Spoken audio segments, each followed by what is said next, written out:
Jacqui Lambie, thanks for your time and for having a cuppa with me. Oh, you're welcome. Always. You know that. I'll do anything with you any time of the day, sweetie. I'm in. I'm really looking forward to introducing you to our villagers. I mean, they know you through Parliament, and they know you as a senator, and they know you through I'm a Celebrity, and they know you as a real kind of person who affects change. But I'm looking forward to them getting to know you a little better. Now, haven't we fucking done well for ourselves? Are you you're up in Canberra? Look at that. Are you in Canberra? No, mate. I'm not in the circus today. I'm in the real life, down in Tasmania.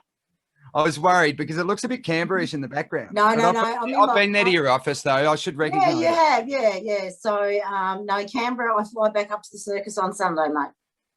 There's like 3 of them are down at the moment. Apparently, three of your key senators are down at the moment, aren't they? Oh, great! I'll send them a box of Kleenex, mate. Hey, listen, are you a housing commission kid? Yes.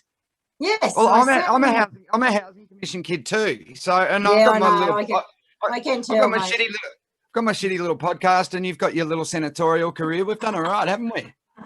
Yes, mate. How about that? Yeah, right back at all those rich kids, right back at you.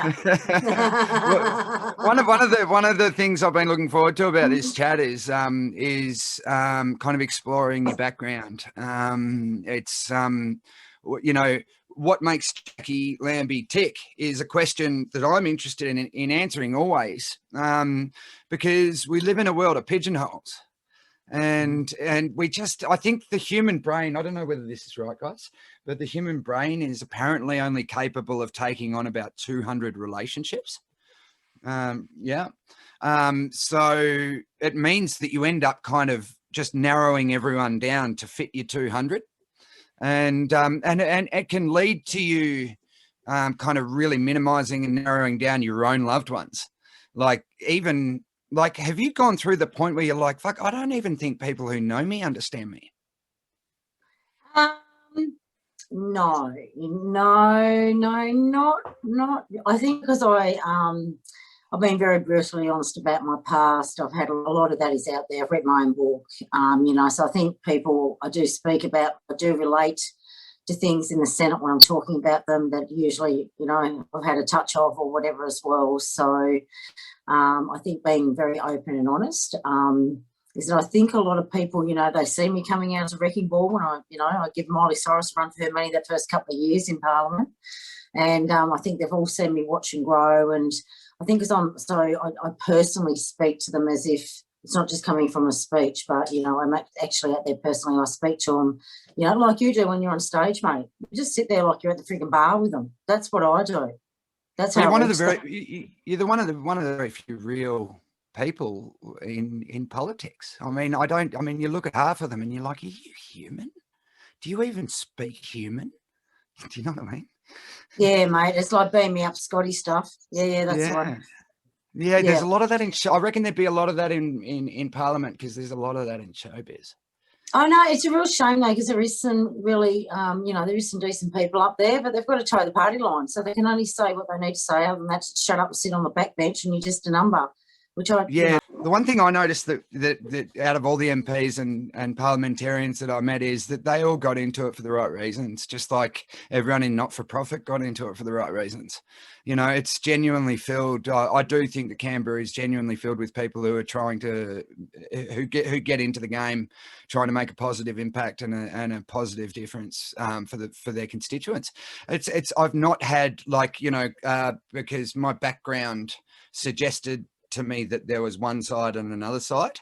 And then when I met with like 60 of them, maybe in my travels around the country, I reckon that left and right just disappeared as soon as we started talking about cancer. And I didn't get the attitude from the other side I thought I'd get. I didn't get what I was told I'd get from the other side. What I got with everyone that I met was people wanting to do whatever they could to hasten our progress when it comes to kicking cancer in the deck. And that gave me some encouragement. And it reminded me when you said no, the people, some of the people up there are all right. It'd be easy to get cynical, really, wouldn't it? Because I mean, ultimately, everyone. I mean, I'm not saying that it doesn't change you, that the political game doesn't change you, but I mean, do you find that most people are good of heart and sound of spirit, or do you find that many of them are corrupted after time in the game? Yeah, I think they all go in there with an open heart, thinking that they're going to change the world, you know, but they realise very, very, very quickly that unless you're the Prime Minister, and even he's dangled on strings, depending, that's from his political donors, that, you know, things just don't work like that. You don't get across the floor in something you believe in, you know, otherwise you'll get penalised, you'll never get promoted. So, but apparently that's democracy. Okay, that's democracy. Well, I don't say that's democracy. So for me, I get free lead. I go out there and do what my heart tells me to do, what's going on during the week. If there's a problem in Tasmania, or if there's a problem with veterans, if there's a problem elsewhere that's hitting the nation, I go out there and I talk about it. I've got no restrictions. Because you're not a cog in the party machine. No, not a cog in the party machine, mate. Yeah. And I don't take those big political donations, so nobody owns me.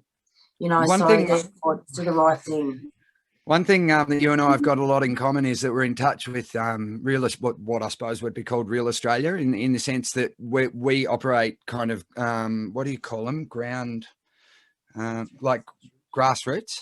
I think with you and I, we people are what's the word I'm looking for? Independent. People person. People. Oh yeah. People. Yeah. So we do our selling. We go out there and we sell it directly in their face. You know, we don't sit there and wait for it to come. We go out there. We need to know what's going on. We're out there all the time. We're actually working our asses off. I think that's what it's called, to make sure that we keep that out there. You know, whether it, you know, be what you're doing for your sister, that stays out there, so the money keeps coming in, so you can get the cures that you need. Whether I'm out there trying to keep, you know, my time in politics alive a little bit longer. But we're in the same game, aren't we? It's really we're fighting for air, I'd call it, or as what's her name, Rhiannon would call it, fist fighting with fire. You know, it's we're both hustling for airtime with no budgets, and we're both I suppose trying to affect positive change and pushing a barrel of sorts. Thankfully it's not a pork barrel. It is nearly like hitting your head on a brick wall at times, isn't it? You know, you just think, God, it's such a slug out there. But you know, if you don't do it, who else is going to do it? That's well, I mean, it's not. I mean, I don't think anybody's path is particularly easy, and I think life is, you know, can be so tricky and difficult to navigate and hard to bear, and it can be just so difficult. And I suppose when you add in the nature of our work, which is very public, and then kind of the grassroots nature of it, it's, you know, there's a grinding element. I've done 1,100 towns in 7 years. You know, I'm tired. But what else would you do? What else are you going to do? Yeah, I'm tired too. What are you going to do if you're not getting up and you're not scraping that money? Exactly. What am I going to do if I'm not? I'm going to sit at home and I'm going to be depressed because the world's fucked. Yeah. What are we going to do if we're not playing? You know, if we're not going up against Goliath, mate? What are we going to do? And you've got to at least try to make it, like, the number one thing my dad brought me. I mean, call me a fucking traditionalist, but my dad raised me, you know, telling me that my purpose is to do my best to try and make as many things better for as many people as possible. And so I can't think of anything else to do. Maybe I was indoctrinated. Well, see, you're like me too, Sam, and I've seen you perform before, where your performance time is between here and here. You don't rush off. You stay behind. You talk to people. That's what you do. You say, well, you know, I'm going to bed, or I'm not for another hour, an hour and a half. That's the way it is, because I'm going to stay around. You know, they start talking to you. I can't get out. It's like going out door knocking, which I can't do a lot of, because the little old ladies out there, they say, listen, lovely, come in, I'll make you a cup of tea, and I've just cooked a tea cake. And I go, yep, here goes the right side of my ass, putting on more kilos, you beauty. You know, oh my God, but I just can't say no. Like, you've got it. I mean, stories. Well, I mean, I've digested over 100. We've estimated that I've digested over 100,000 cancer stories face to face, and what a privilege! What a privilege to be able to kind of listen to their stories and then give voice to them in the corridors of power, and then give voice to them when it comes to funding for research. It can get, if you're not careful, though, I do find, and I'm sure that you do, because I've got to listen to a lot of those hard work stories a lot, and veteran stories, and I can tell you there's just sometimes, if you're not careful with your own mental health, it can start, especially when you've been through that situation yourself. You've got to find a very fine line of removing yourself from it, and sometimes you can't do that. You know what I said at first to cope with it, which was an utter lie. I said to myself at first, when I started really digesting lots of horror stories, I was like, yeah, well, and this is what I told myself. I was like, well, you take it on, but you don't carry it with you. And I came up with this neat little mantra. And that was what I used to cope until I realized a neat little mantra wasn't enough to cope. No. So once it started to kind of get the better of me, and I started to burn out and kind of perhaps expose myself in the wrong way to that volume of kind of horror, I needed to find a new approach. So how do I, and I suppose this is the same approach that an ambulance paramedic might have to adopt. How do you cope with 1,000 childbirths or 1,000 child deaths in a career? These, we're not the only, we're barely at the coalface now. You're at the coalface with your military stuff, and you're at the coalface in terms of the corridors of power and your mental health stuff, and in terms of on the ground. But what about the people that are out there kind of exposing themselves to that trauma directly? And we get an indirect form. We get an indirect form of it. We get people telling us about it rather than having to turn up when it's happening and provide that critical care. So shout outs to anyone else out there that's doing it way harder than me and Jacqui. I know, and you know what? There's plenty out there, and that's the worst thing. You'll be behind closed doors, and you just drop to the fourth cup, and let's have a good silk, and then you're kicking yourself. You're thinking, you know what? You should be grateful. You've got a great job. All this sort of stuff. There's people out there really suffering. It just takes that one last little story that you hear, and you just go, oh God. And then you get the selfish feeling. Oh my God, how selfish am I? I'm sitting here having a silk, and this person's about to lose their son, or their mother, or something's happened, abuse has happened, or whatever, and it just. Yeah. It's torture sometimes, mate, I'll be honest with you. But if I don't cry it out at times, it just sits there in my throat, and it's just not good for me. So it'll be nothing for me probably once every 2 months or whatever, just to lay on the couch, just have a good sook. I'll be honest with you. The other mantra that I lean into now, even though I've abandoned the you take it on but you don't carry it with you, the one I'm still leaning on is the tears choose you. Yeah. The tears choose you. That's nice. You keep doing the work, and you let those tears fall where they may. And Sam, I just figure if I'm not crying every couple of months, then I'll become desensitised, and I better get a grip back on things. So I've removed myself. I can't get up and speak if I can't feel their emotion and suck it in. Yeah. I cannot get up there and do what I need to do for them to bring out their stories properly. So you're saying you've got no autopilot? Yeah, no. I want to feel their pain. I don't know whether that's giving myself pain or what, but I need to feel their pain because it makes me fight harder. And the one reason I think you won a reality show, because we share that in common, is that we didn't fake it. Like, in terms of, like, I find that I'm fine with my kind of reality show career because at least I didn't fake it. I don't really care where I come or what the check was or how much we raised for cancer. I just need to get through it knowing that I didn't fall into that format.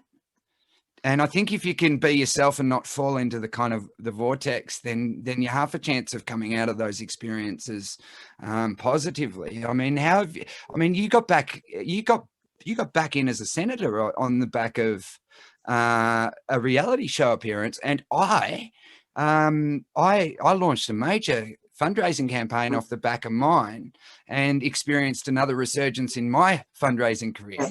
And we both got back into business via a reality show. I mean, it just shows that if you're willing to take a punt and not too snobby about any opportunity that presents itself, and you don't fake it, then you can kind of come out with it in a way that makes you proud. Because, I mean, it did what you wanted it to do. You wanted to better represent the people of Tasmania, and you use that vehicle to do it, right? Well, mate, I think, when you are eating 10-day-old stuff and you're spewing it up and having to eat your own spew, I think on national television in front of millions of people, I think, yeah, you pretty much made it, mate, honestly. Yeah, well, it can be. My team. I needed the sympathy vote, mate. I just took the sympathy vote. my team here have told me that Ed Love Your Sister have told me that they'll let me do anything except for Big Brother or I'm a Celebrity. And when I asked them, when I asked them why, they say because you've got nowhere to hide and people would find out who you really are. Well, you'd be great on the Celebrity. Get me out of here, mate. No. The reason I've said no is because they stuff you and they don't feed you, and I can't guarantee my emotional security if I'm hungry. Oh, point, mate. I don't want to. Yeah, but I can't. Like, I melt down enough with a full tummy. I'm gonna like you know that. What? Sometimes it's a good distraction. You might need a break. That's a good way to do it. They pay for you to go to a beautiful jungle. They'll feed you beans and rice, mate. They'll make sure you got plenty of water. You'll have stinky socks for days on end. I mean, what more could you ask for? What was the highlight of that experience for you? Can you remember one moment from it? Yeah, I think not that it was really a highlight, but it was rather interesting. Was when I got knocked out by the boulder, pretty much, and I had to get back up and just keep going. And the model that was on there, Justin, we had the wrong shoes on, so no wonder I couldn't bloody walk properly. I had his on, and his feet were all squashed up like this, mate. He had my shoes on, so but no, I think the highlight for me was just having the opportunity to be able to do that, and knowing that I didn't have anything else. I had to go and do something that got me out there and kept me out there to keep my dream alive of being back in the Senate. There was nothing else left. So I was just grateful for the opportunity. How many people, as much as I wouldn't do it again. It wasn't on my bucket list. But, you look back and you think, how many people get that sort of opportunity to be on reality TV with, 60 cameras watching them 24 hours a day and all that sort of stuff. You can use it. I mean, you're proof that you can use it to do something else. And that's why I danced my tush off, and that's why you junglified yourself. Yeah, you would not have danced as well, mate. I would have kicked your ass if I'd have been dancing. Now, I'm glad you went on it. I'm glad you went on it. Mate, we would have had a problem because we both kind of do the same shtick. This is what the producer said. I put my hand up to dancing with her. I said, Jacqui, no, you really need to go to the jungle. That doesn't start till later, right? And I think that was setting me up, mate. I think they were saying to me, you can't get dance to save your ass, right? So it works well for you if you can't dance. I couldn't dance for shit either. The best dancers don't win. The best dancers never win because the Aussies love an underdog. I mean, in every season that I watched researching the show before making the decision to do it, the best dancer never got there. So it's not really a merit based kind of system, is it? I mean, no. It's having a go, mate. It's having a go. That's what people want to see. Having a go and seeing you improving every week. And I think that's what they want to see. Would you do me the honour, because the reason we're chatting is because Jacqui Lambie is featured in our upcoming release, Dear Mum. It's a collection of letters to mums, but it's more than that. It's a celebration of mums. And I want to get to know your mum now. I've read your letter, but I want to hear it in your voice. Would you do me the honour? Sure. If you really want to get to know her, mate, I'm happy to send her over there to you for a while. You good luck with that. Maybe I'll even pay you. Maybe we could have some of that tea cake, and I could put some on around the sides. The menopause has been going for 20 plus years, mate. Trust me. God almighty. Hit me, Jacqui Lambie. Hit me. Okay. Dear Mum, my father thinks I'm an absolute angel, but you, as a realist, know that I'm not. I'll start by apologising for my behaviour over the years. There have been many incidents, but I'm pretty sorry that you had to pick me up from the police station not once but twice when I was 13. That was rather embarrassing for you, and I do understand that now as a mother. I spent a lot of time grounded when I was a teenager, and I'm not going to thank you for that. But something you said to me quite a few times during those years, and it's always stayed with me, is this. It's called karma. And when you have your own kids, it'll come back to bite you. As always, you were bloody right, but I got through everything with my boys and with your support. One thing that really stands out to me is how much you helped me when I first fell pregnant. 19, pregnant and about to be kicked out of the army, but not on your watch. You made sure that I came home, had the baby, had my son sleeping all night at 6 weeks of age, and supported me through all that. Going through that and then going back into the military career at all of 19 was really quite difficult. So I'll always be grateful that you were beside me. In the toughest times of my life, you have always been there for me. When I went through my battle with Veterans Affairs, there were times when we weren't talking, but you were still looking after me. You always supported me when I was trying to get my Senate seat the first time around. You made it very clear you thought I was never going to make it, but you pretended that you did, and I appreciated that. I know it takes a lot to upset you, but I can still remember the look in your eyes when I came home after I lost my Senate seat, and it almost broke me. Writing this letter, I'm thinking a lot about my childhood, record play, and the 200 records we used to have. You were really good about letting me have friends over all the time and hang out and listen to your records. We might have been living in Housing Commission, but they were probably some of the best memories of my life. And you've always been the disciplinarian. And while I never showed it, I'm very grateful for that. You still have no problem telling me what to do, by the way, even though I'm almost 50, and although I probably still need it. Thanks for being my mum, Jacqui. What does a mum mean to you? You've been mummed and you've mummed. What is a mum according to Jacqui Lambie? I think mums are extraordinary, you know. I think they've got to have multiple skills, do a lot of things, deal with a lot of shit. You know, there isn't a day that goes by where, you know, there isn't some sort of lockdown or something like that, you know, but you're out working, you're trying to provide for the kids, you're trying to be a mum at the same time. I found it more challenging being a single mum, of course, but, you know, I think being a single mum for so long actually probably made me a better person. You know, in saying hang on, whoa, stop, pause, rewind. What do you mean?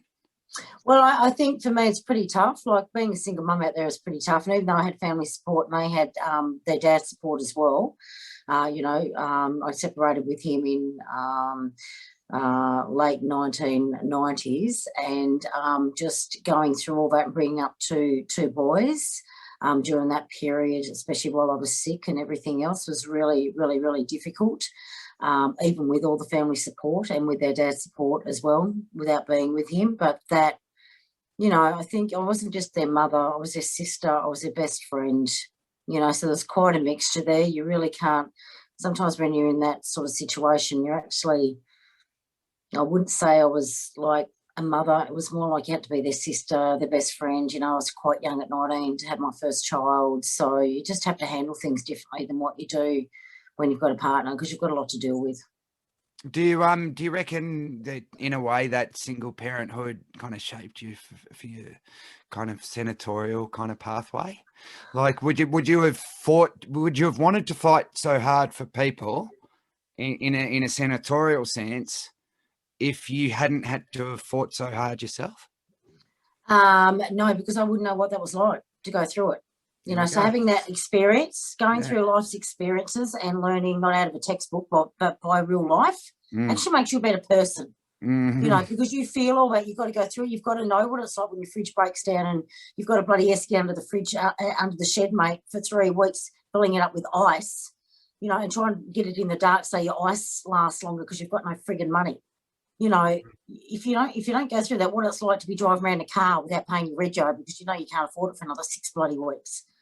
You know, that sort of thing. What it's like in those last couple of days before you get your pension that you're borrowing $50 off your girlfriend and giving it back to her and reverses back the next, you know, she's getting hers the next fortnight. You know, just I think it, you know, as much as it's helped me have a lot more understanding and a lot more heart and a lot more resilience, you know, and I'll always be very grateful for that. And that would be part of the reason that I am in the Senate.